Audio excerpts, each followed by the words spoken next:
আদম আলাইহিস সালাতু ওয়াস সালাম পুত্রদেরকে নির্দেশ দিলেন তোমরা কোরবানি দাও। তো হাবিল ছিল পশুপালক, অর্থাৎ তিনি পশুপালন করতেন, আর কাবিল ছিল ক্ষেতের মধ্যে কাজ করতেন, কৃষিকাজে তিনি নিয়োজিত ছিলেন। তো এখন সিস্টেম আলাদা, পশু ছাড়া কোরবানি হয় না। আর ওই জামানায় ক্ষেতের শস্য, ফসল, সবজি এসবও কোরবানি হতো।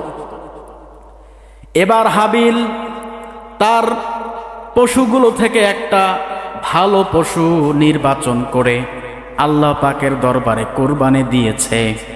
আর কাবিল তার জমি থেকে কিছু সবজি নিয়ে কোরবানি দিয়েছে।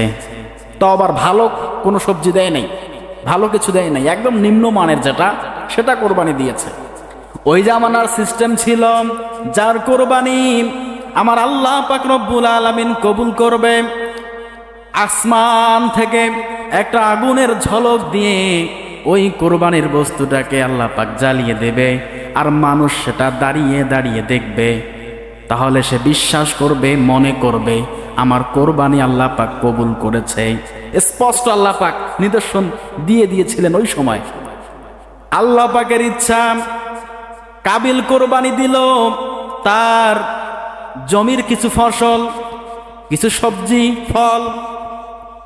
আর এইদিকে হাবিল কোরবানি দিল তার পশুগুলোর মধ্যে একটা ভালো মানের পশু। হাবিল আর কাবিল তাকিয়ে দেখে আসমান থেকে একটা আগুনের ঝলক, হাবিল যে পশুটাকে কোরবানি দিয়েছে ওটা জ্বালিয়ে ছাই করে দিল। হাবিল নিশ্চিত হয়ে গেল আমার কোরবানি আল্লাহ পাক কবুল করেছে।